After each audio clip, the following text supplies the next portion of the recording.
ada dua orang yang tercatat di dalam Alkitab, yang keduanya dipilih oleh Tuhan, diberikan tanggung jawab yang luar biasa, menerima dan mengalami promosi yang luar biasa, yang tidak terduga daripada Tuhan.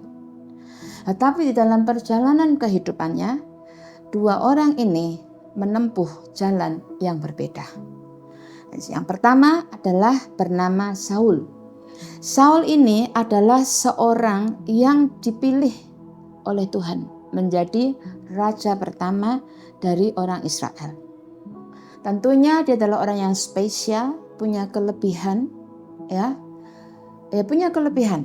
Karena kalau tidak punya kelebihan, tentunya Tuhan tidak mungkin akan memilih dia. Ya. Tetapi sayangnya di dalam perjalanannya di tangga sukses ini, dia sudah tidak taat kepada Tuhan. Sehingga Alkitab pun mencatat di dalam kitab 1 Samuel 15 ayat yang ke-11, Tuhan mengaku bahwa dia menyesal telah menjadikan Saul sebagai raja karena ia tidak melaksanakan firman-Nya. Jadi jelas di sini bahwa ketaatan kepada Tuhan itu adalah sesuatu yang sangat penting, yang adalah kewajiban yang akan menentukan hidup kita, keberlangsungan hidup kita. Ketaatan mendatangkan berkat, ketidaktaatan itu bisa mendatangkan kutuk. Saul akhirnya Tuhan menyesal, dia tertolak. Dan sejak itulah kalau kita pelajari Alkitab, Alkitab mencatat bahwa sejak itu roh Tuhan undur daripada dia dan membuat roh jahat mengganggu si Saul. Jadi saya ulangi singkat, Saul adalah orang pilihan Tuhan, orang yang luar biasa, dipilih khusus. Tapi dia memilih untuk tidak taat kepada firman Tuhan. Apa ketidaktaatannya? Saudara pelajari di Alkitab. Tapi ketidaktaatannya membuat Tuhan menyesal dan roh Tuhan undur daripada dia. Dia masih menjabat, dia masih raja. Orang di luar di sekelilingnya itu tentunya tidak menyadari, kecuali tahu persis atau dengar persis apa yang Samuel katakan atau yang Tuhan katakan. Jadi di mata umum dia tetap adalah orang yang punya kedudukan. Tetapi sebenarnya roh Tuhan sudah undur daripada dia. Nah, ketika roh Tuhan undur daripada dia, maka yang datang adalah roh jahat yang mengganggu Saul. Kata sederhananya, Saul jadi orang yang stres, gampang depresi. Jadi murung, penuh iri hati dan pelanggaran.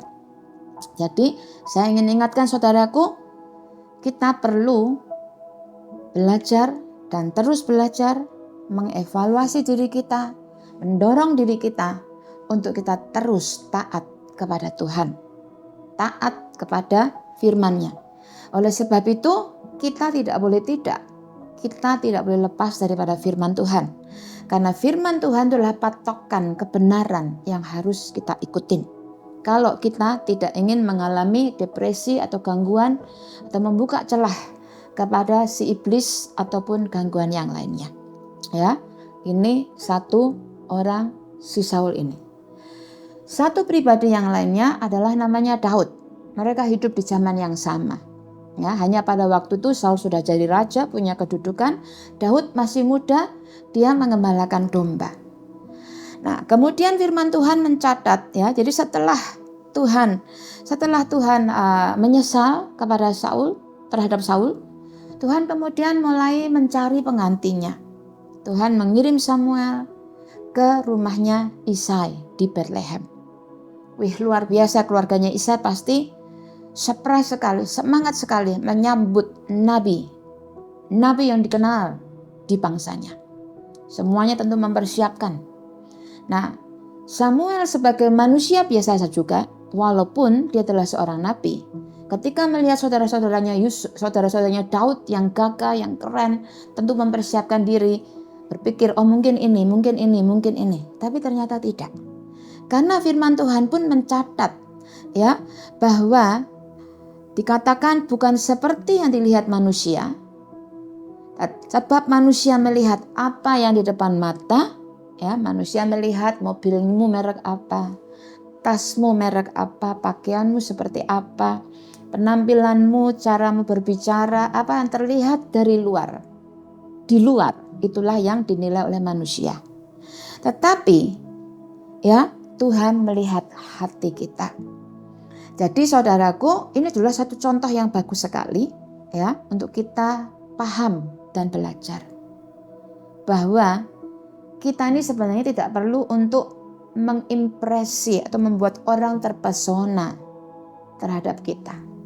Karena kalau orang terpesona terhadap kita itu hanya sementara dan kepuasannya itu berbeda kalau dibanding Tuhan yang terpesona kepada kita.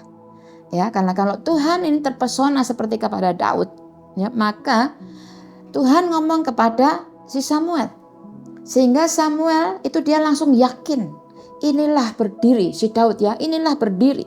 Sungguh di hadapan Tuhan berdiri orang yang diurapinya. Jadi saudaraku, orang yang diurapi Tuhan atau orang yang dipilih Tuhan itu tidak tergantung dari apa yang terlihat di luar. Betapa hebatnya orang dari luar. Tuhan itu melihat hati. Jadi oleh sebab itu kita perlu menjaga hati kita. Tadi Saul, ya, ditolak karena hatinya juga yang tidak taat kepada Tuhan.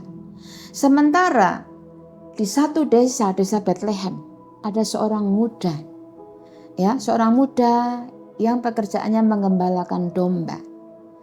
Itu dia punya hati yang selalu melekat kepada Tuhan, hati yang selalu mengagungkan Tuhan. Bahkan disebutkan Daud itu adalah orang yang hatinya dekat dengan Tuhan. Nah, Tuhan melihat hati yang dekat, yang terpaut dengan Tuhan. Itulah, saudaraku, yang membuat Daud dipilih oleh Tuhan menjadi raja menggantikan si Saul. Ketika Daud diurapi menjadi raja, ya, diurapi melalui Samuel, dia tidak langsung besoknya menuju ke istana. Prosesnya panjang. Jadi saya ingin katakan, saudaraku, jangan harapkan budaya yang instan. Karena segala sesuatu itu perlu proses. Proses pematangan pribadi kita, proses kematangan pengetahuan kita dan berbagai aspek kehidupan. Sehingga matang, siap melakukan fungsi yang Tuhan mau untuk kita lakukan. Nah, saya sedikit mau ingatkan juga tentang Yesus. Yesus sendiri ketika dia meninggalkan surga menjelma jadi manusia, ya, tentunya kita tahu tujuannya adalah untuk menyelamatkan seisi dunia. Karena Alkitab mencatat Yohanes 3:16, karena begitu besar kasih Allah akan dunia ini sehingga dia mengaruniakan kepada kita manusia anaknya yang tunggal, supaya barang siapa yang percaya kepada dia tidak binasa, tidak mati, tetapi hidup selama-lamanya. Tentunya kita tahu dalam kekekalan. Nah, Yesus dalam misinya menyelamatkan tuh nggak langsung lahir kemudian langsung menyelamatkan, tidak. Dia mengalami proses. Dia harus sabar, menundukkan diri di tempat di mana dia berada. Ya, dia menunggu, dia mulai muncul dalam pelayanannya itu 30 tahun. Dan orang-orang sekampungnya kenalnya dia hanya adalah tukang kayu, anaknya si Yusuf. Padahal dia adalah seorang juru selamat. Umur 30 tahun dia baru muncul untuk pelayanan yang hanya 3,5 tahun. Tapi 3,5 tahun itu very impactful, sangat berdampak, menggoncang balikkan dunia. Jadi seperti Daud, seperti Yesus juga, ya, kita tahu tidak ada budaya instan. Proses kematangan. Nah, hingga pada waktunya Daud benar-benar menjadi raja. Karena apa yang sudah direncanakan oleh Tuhan tidak bisa digagalkan oleh siapapun juga. Tuhan membuat segala sesuatu indah pada waktunya. Rancangan Tuhan tidak bisa digagalkan dalam hidupmu. Tuhan punya rencana yang indah buat hidup saudara. Nah, tapi kembali pada masalah hati. Tadi Saul sudah jelaskan, tidak taat sehingga Tuhan menyesal dan dia sudah digantikan. Walaupun menggantikannya itu ya ada masanya sampai detiknya di mana dia benar-benar mau tidak mau dia sudah harus berhenti. Nah, Daud, saudaraku, yang diurapi, dia proses, ya, dia tetap kembali besoknya melakukan tugasnya sehari-hari. Nah, pada waktu itu, ya, Seperti tadi saya katakan, si Saul kemudian jadi murung, jadi depres ya. Nah, Tuhan punya caranya sendiri membawa si Daud yang di desa itu menuju ke istana. Ketika Daud depresi, murung ya, orang-orang berunding ini para menterinya kira-kira. Nah, kalau zaman sekarang ajudan-ajudannya, perlu dipanggil pemain kecapi. Karena kan memang musik itu luar biasa, saudara. Musik itu bisa mengusir setan. Kan? Musik itu bisa menciptakan suasana, mengubah hati kita, nurani kita, ya. Musik itu adalah sesuatu yang luar biasa kalau dimainkan dengan benar. Nah, orang berpikir merenung, kemudian ada yang berkata, ya ini kira-kira begitu. Ada satu orang yang saya pernah dengar main kecapi luar biasa. Yuk kita cari dia. Jadi saudara, Tuhan itu sudah menyediakan telinga seseorang yang mendengar Daud menyanyi ketika Daud di padang menggembalakan domba. Ya, nggak ada pentasnya, saudaraku, nggak ada panggungnya pada waktu itu. Nggak pernah buat konser si Daud. Tapi ada telinga yang Tuhan sudah pasang. Telinga inilah saudaraku yang kemudian mulutnya menyampaikan, saudaraku, dari mulut ke mulut. Sampai akhirnya Daud punya jalan, punya akses menuju ke istana raja. Dan dia melayani Saul. Main kecapi, memuji Tuhan. Karena di mana kita memuji, mengagungkan Tuhan, disitulah hadirat Tuhan turun. Nah, kalau hadirat Tuhan turun, roh apapun yang lainnya tentunya nggak bisa tahan. Itulah yang dilakukan oleh Daud. Ya, saya ulangi saudara, kalau Tuhan punya rencana, maka dialah yang akan bergerak. Dia akan mengerahkan siapapun, ya, baik itu manusia ataupun alam semesta, untuk supaya rencananya terjadi. Dan itu juga akan terjadi dalam kehidupanmu. Nah, kemudian saudaraku, selanjutnya nggak cuma sampai di situ. Karena ingat ya, Daud itu sudah diurapi jadi raja. Dia sudah tahu juga loh bahwa suatu hari nanti dia akan jadi raja. Tapi dia sabar tunggu waktu yang tepat. Ya, dia tidak lakukan shortcut atau paksakan. Atau ketika dia datang ke Saul, langsung deklarasi, ya, saya jadi raja loh menggantikan engkau. Maksudnya kira-kira itu. Dia tidak lakukan, dia tetap melakukan. Dalam kerendahan hatinya, dia tahu posisinya. Sekarang belum waktuku.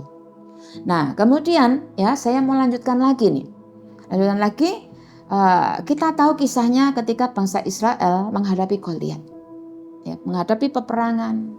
Orang Israel dalam keadaan terjepit, tertekan, dihina oleh si musuh, oleh bangsa Filistin. Dan salah satunya adalah raksasa Goliat yang tinggi. Mereka semua ketakutan, mereka semua gentar. Ya mungkin sedang rapat-rapat gitu, strategi apa ini untuk mengalahkan si Goliat. Nah, si Daud yang masih muda, saudaraku ya, ingat kembali, dia setiap hari tetap melakukan fungsinya, tugasnya dengan penuh tanggung jawab. Suatu hari ayahnya berkata, Daud, ini makanan nih, antar kepada kakakmu yang sedang menunaikan tugas negara di medan pertemuan, sedang tugas militer gitu kira-kira kan.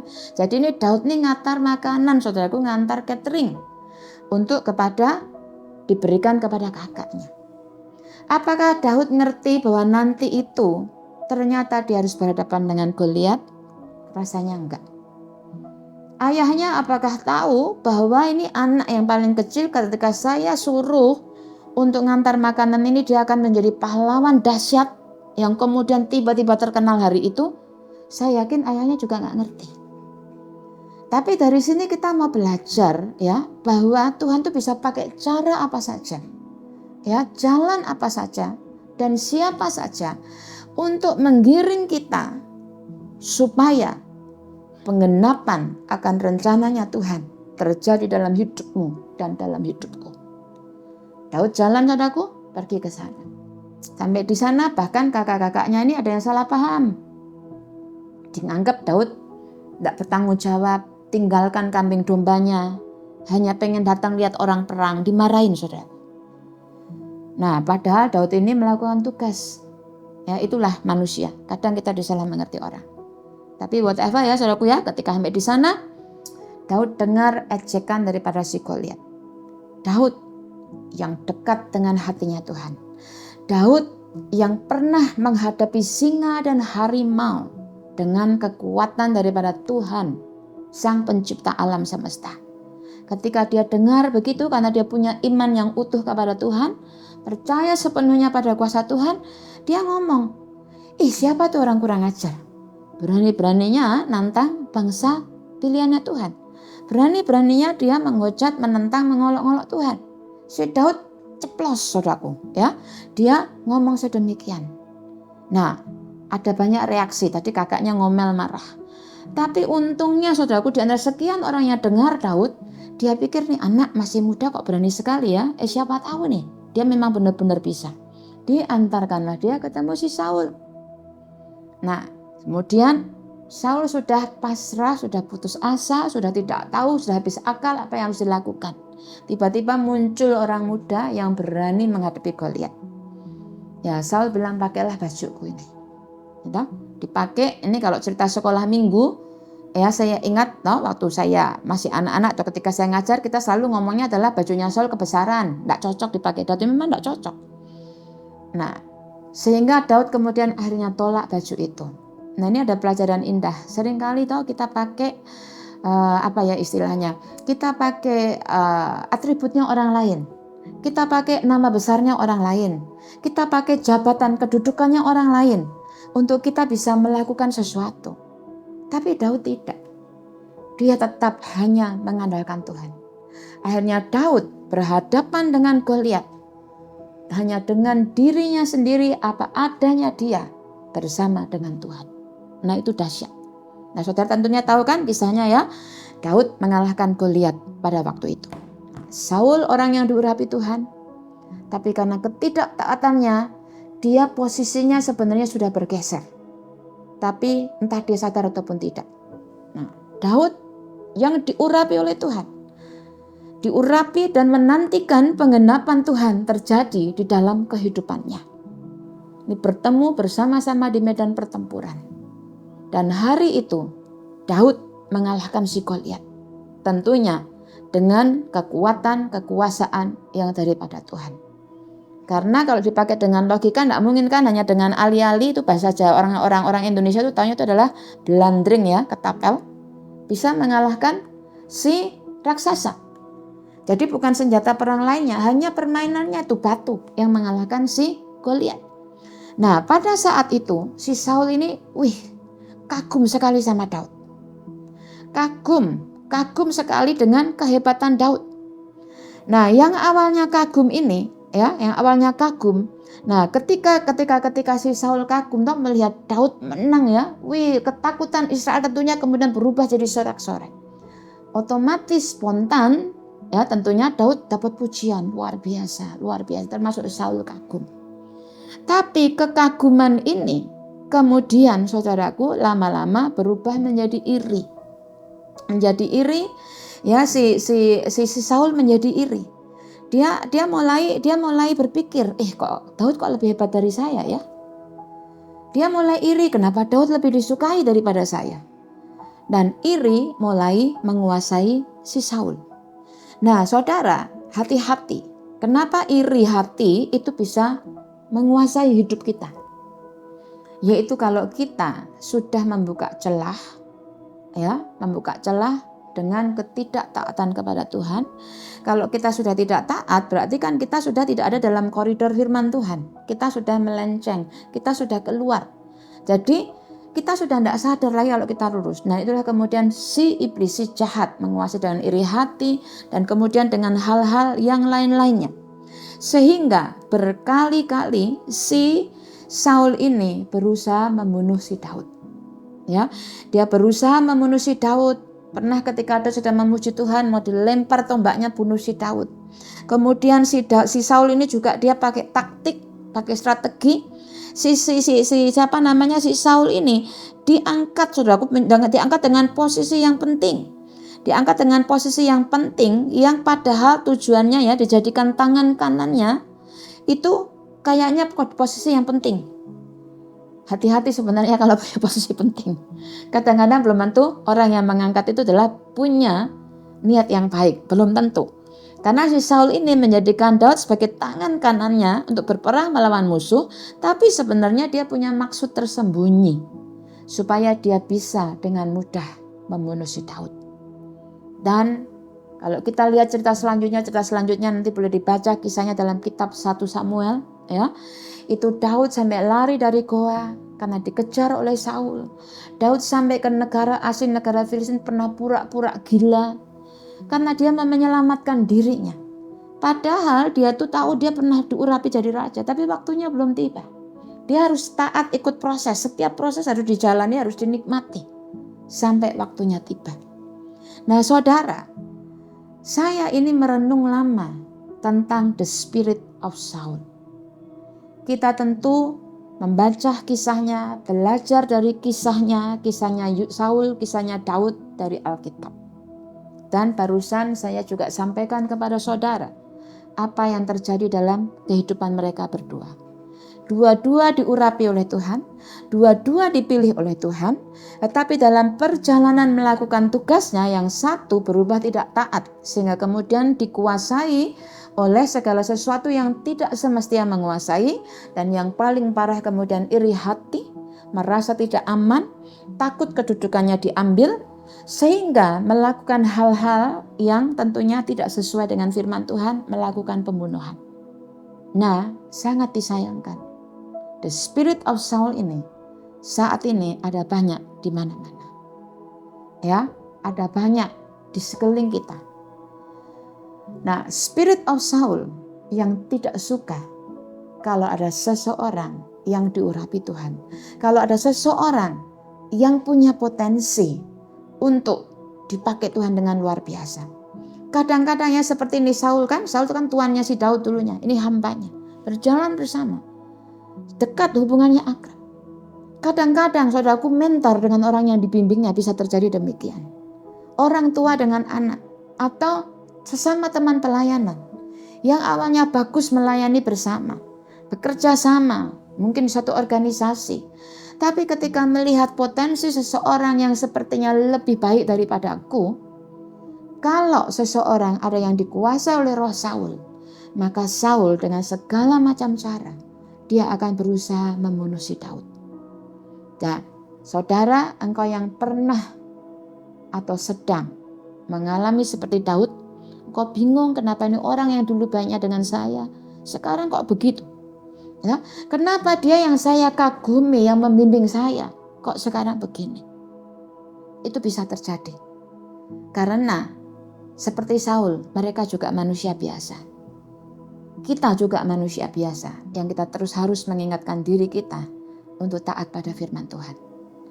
Nah, kalau saudaraku, engkau yang saat ini sedang mengalami seperti Daud dikejar-kejar, apa yang harus kita lakukan? Bagaimana responnya Daud terhadap ancaman Saul?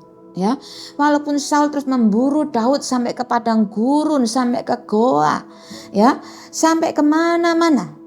Dan beberapa kali Daud itu punya kesempatan untuk bunuh balik. Ya, berusaha membunuh Saul itu gampang. Ketika suatu hari salah satu kisah di dalam goa, ya, si Saul itu nggak tahu bahwa ternyata Daud itu juga di dalam goa itu. Ketika dia tertidur, Daud itu sebenarnya dengan mudah dia bisa potong si Saul. Tapi Daud tidak mau melakukan itu. Daud tidak mau mengangkat tangannya melawan orang yang pernah diurapi oleh Tuhan. Ini adalah salah satu caranya Daud menghormati Tuhan dan memberikan penghormatan kepada orang yang mewakili Allah, pada itu sebagai pimpinan kan, pimpinan dan mewakili Allah. Jadi dia tidak mau mengangkat tangannya, ya, atau dia tidak mau lupa untuk terus memberikan penghormatan kepada Saul yang memiliki otoritas pada saat itu. Nah, inilah saudaraku yang saya pun juga ingin mengingatkan. Ya, satu sila, kacang jangan lupa ke kulitnya. Banyak orang lupa seperti itu, lupa dari mana asalnya. Daud ini salah satu contoh ya yang bagus. Dia ingat, walaupun dia tahu dia sudah diurapi jadi raja itu bukan atas jasanya Saul. Tapi dia pada awalnya dia tetap bersama dengan Saul ketika belum waktunya tiba. Tapi dia tetap tidak mau melakukan pembunuhan terhadap si Saul. Dia tidak mau menikam Saul karena dia adalah orang yang hatinya melekat kepada Tuhan. Jadi saudaraku sekalian, kalau saudara adalah orang-orang yang sedang dalam posisinya Daud. Yuk bersama-sama kita untuk serahkan orang itu kepada Tuhan. Jangan kita sendiri yang melakukan pembalasan. Sebagai manusia, tentunya kita kadang gak sabar. Kita mungkin jengkel, kita mungkin marah, mungkin kita frustasi. Kenapa saya harus dikejar-kejar, mau dibunuh? Kenapa dilakukan pembunuhan karakter? Kenapa saya dilakukan ini, itu, dan sebagainya? Kita mungkin rasanya kepengen kalau bisa tuh kita datangkan api dari langit untuk memusnahkan orang yang kayak Saul ini. Tetapi yuk kita mau belajar seperti Daud. Biarkan Tuhan yang berurusan dengan Saul. Karena pada waktunya nanti rencana Tuhan atas kehidupanmu digenapi. Banyak sekali saya mengalami ditolak, disingkirkan, tidak diberi kesempatan, dan tentunya sakit. Saya bukan malaikat, saya tidak lebih baik dengan orang lain. Ketika hal itu terjadi, tentunya tidak mudah untuk move on, tidak mudah untuk mengatakan oke lah gak apa-apa, tidak mudah. Tetapi saya belajar dan terus belajar. Dan ketika saya belajar dan berhasil untuk move on dan membiarkan orang itu pusing dengan rencananya sendiri, ya, punya pusing dalam arti ya sudahlah terserah. Karena maksudnya terserah kenapa? Karena kita tuh tidak bisa mengendalikan apa yang orang mau katakan tentang kita. Kita pun tidak bisa mengendalikan apa yang Saul atau orang-orang itu mau berbuat kepada kita. Tapi kita bisa minta tolong Tuhan untuk kita mengendalikan dan menjaga hati kita, menjaga pikiran kita untuk terus taat dan berjalan dalam koridor, di dalam langkah yang Tuhan mau untuk kita, dan menantikan sampai waktunya rencana Tuhan dijadikan, digenapi dalam kehidupan kita. Jadi tetap sabar. Sabar karena Gusti mboten sare, itu ya istilah yang bagus sekali, Gusti mboten sare. Tuhan membuat segala sesuatu indah pada waktunya. Bahkan ada ayat firman Tuhan yang berkata, saudaraku, ketika Tuhan berkenan, ketika Tuhan turun tangan, musuh orang itu akan dibuat lari terbirit-birit dan malu tersipu-sipu. Dan mereka akan memuliakan Tuhan. Dan musuh orang itu akan berbalik kepada orang yang dikenan Tuhan. Dulunya meninggalkan, akan balik lagi berdamai. Yaitu ada banyak kisahnya di dalam Alkitab. Nah, saudaraku, sebaliknya, kalau engkau sedang dalam kondisi atau posisi seperti Saul, walaupun mungkin orang lain tidak tahu, saudara saja seperti aman, engkau tetap menjadi seorang pemimpin, atau engkau melakukan sesuatu kegiatan yang rutin seperti hari-hari, tapi di dalam dirimu mungkin engkau sedang dikuasai oleh iri hati, engkau sedang dikuasai oleh kemarahan. Engkau tidak suka ketika melihat orang lain itu sepertinya lebih baik dari dirimu atau lebih hebat dari dirimu, sehingga tanpa disadari engkau berusaha menjatuhkan orang itu. Saudara, saya ingin ingatkan, ya, saya tidak lebih baik dari saudara. Tetapi saya izinkan untuk mengingatkan bahwa itu tidak akan memberikan jalan keluar bagimu, tidak memberikan solusi.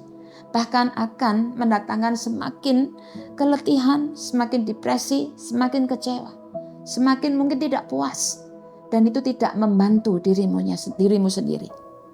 Lebih baik kita datang kepada Tuhan dan minta kepada Tuhan untuk menolong kita, untuk membawa kita kembali ke titik di mana sebelumnya kita masih taat kepada Tuhan. Membawa kita kembali kepada titik yang kita mulai kita tidak taat kepada Tuhan. Dan minta Tuhan menebus segala sesuatu yang kita sudah pernah salah lakukan. Karena saudaraku, bintang, kemanapun kita mau lemparkan, baik itu di tempat sampah ataupun diselokkan, ataupun di tempat yang kotor sekalipun, bintang tetap menjadi bintang bersinar. Jadi tidak ada gunanya untuk kita ini melemparkan orang lain yang kita anggap lebih baik ke dalam sampah atau kita singkirkan. Sinarnya akan tetap bercahaya. Lebih baik kita minta tolong Tuhan untuk memoles kita, membersihkan kita kembali, sehingga kecemerlangan yang Tuhan pernah berikan kepada kita itu kembali cemerlang. Dan Saul dan Daud bersama-sama menjadi bintang, bekerja sama menjadi berkat bagi banyak orang. Ini yang saya ingin sampaikan kepada saudara. Karena anugerah Tuhan itu tidak pernah berhenti. Pengampunan Tuhan tidak pernah berhenti. Tuhan adalah orang yang panjang sabar, ya, selama kita masih hidup di dalam dunia ini. Selama kita masih mau bertobat kepada Tuhan, Tuhan sanggup memulihkan. Daud pun bukan orang yang sempurna. Dia pernah jatuh parah, saudara. Ambil istrinya orang, bahkan bunuh suaminya perempuan, itu parah. Tapi saudaraku, Daud adalah orang yang hatinya lembut, mudah bertobat. Sehingga ketika Tuhan mengirim Nabi Nathan untuk menegur Daud, dia nggak pakai cari alasan macam-macam. Dia nggak bilang salahnya perempuan itu kenapa menggoda aku, mandi di depan dan sebagainya. Pokoknya dia tidak cari alasan. Nggak cari, oh ya aku sedang letih, aku sedang lemah. Aku tidak. Dia langsung bertobat, dia langsung minta ampun. Bahkan ketika anak buah daripada perbuatan dosanya, itu mengalami sesuatu yang memang segala sesuatu tetap ada konsekuensinya. Nah saat itu Daud menangis kepada Tuhan karena dia tahu adalah konsekuensinya yang dia siap untuk bayar. Nah setelah itu saudaraku, kita tahu Daud tetap diurapi Tuhan. Dia adalah raja teladan, pemimpin teladan. Karena apa? Karena hatinya terus melekat kepada Tuhan. Mari kita bersama berdoa, bersatu hati kita berdoa supaya Tuhan memulihkan kehidupan kita. Andaikan saudaraku engkau nggak tahu bahwa sebenarnya roh Tuhan sedang undur daripadamu. Engkau nggak tahu kenapa hidupku depresi, kenapa aku letih, kenapa tidak seperti hidupku yang lalu. Yuk saat ini kita bertobat kepada Tuhan. Kita minta Tuhan memulihkan hidup kita. Supaya kita boleh kembali seperti apa yang Tuhan rencanakan atas hidup kita. Dan kalau engkau sedang mengalami seperti Daud, itu juga letih saudaraku, dikejar-kejar, dibunuh, letih. Mungkin kau mengalami pembunuhan karakter, kau mengalami disingkirkan, kau dikejar-kejar, apapun bentuknya. Letih memang. Mungkin kau berkata, sampai kapan Tuhan? Saat ini kita mau berdoa, biarkan Tuhan yang mengambil alih, biarkan Tuhan yang mencarikan jalan keluarnya buat kita. Tuhan, sempurnakan apa yang hamba sampaikan. Engkau melihat Tuhan, setiap orang, siapapun yang sedang mendengarkan saat ini, yang sedang berdoa bersama dengan saya. Tuhan, pegang kami untuk ada di pusat rencana-Mu. Pegang kami Tuhan dan pulihkan hidup kami. Supaya kami menjadi orang yang boleh berkenan kepada Engkau. Bukan karena kami hebat, bukan karena kami sempurna, tetapi karena kami mau rela taat kepada-Mu Tuhan. Tolong kami Roh Kudus.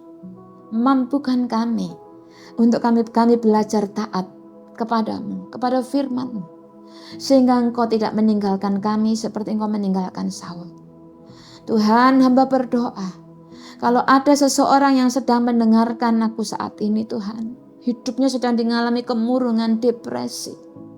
Walaupun masih melayani, masih jadi pemimpin, tapi sudah mengalami banyak keresahan dan kegelisahan, rasa tidak aman seperti yang dialami oleh Saul.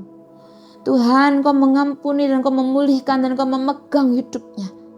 Untuk Kau kembalikan berada di titik di mana belum salah melangkah Tuhan.